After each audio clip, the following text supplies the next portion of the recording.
Pour détecter des seuils hauts ou bas dans une cuve ou un captage souterrain, on utilise des poires, des interrupteurs à flotteurs ou bien des électrodes. Nous verrons donc leur mode de fonctionnement et leur utilisation. Dans un premier temps, nous traiterons les poires, puis les interrupteurs à flotteurs et enfin les électrodes utilisées pour la protection contre le désamorçage. Anciennement, on utilisait des poires équipées d'une ampoule à mercure. Aujourd'hui, elles sont équipées d'une masse qui, selon la position de la poire, ouvre ou ferme un contact.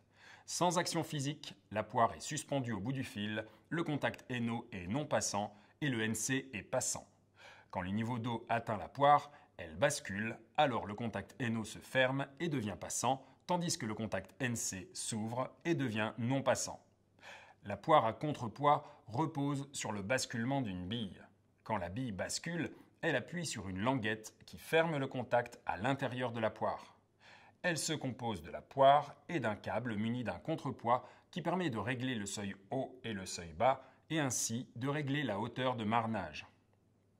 L'interrupteur à flotteur, lui, se compose d'une tige, d'un flotteur qui coulisse sur la tige en fonction du niveau de l'eau, de deux butées qui permettent de régler la position haute et la position basse, d'un contrepoids, d'un boîtier étanche. Le boîtier contient un interrupteur qui ouvre et ferme des contacts en fonction de la position du flotteur. Pour protéger un captage souterrain contre le désamorçage, c'est-à-dire son assèchement, on utilise des électrodes avec un relais niveau puits, souvent repéré par les lettres R, N, P.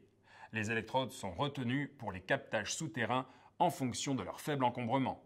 Généralement, le système se compose de 3 électrodes placées dans le captage souterrain. Une électrode de référence au fond, une au niveau bas et une au niveau haut. C'est le positionnement des électrodes qui permet de régler le seuil haut et bas. Ce qu'il faut retenir des différents types de détecteurs.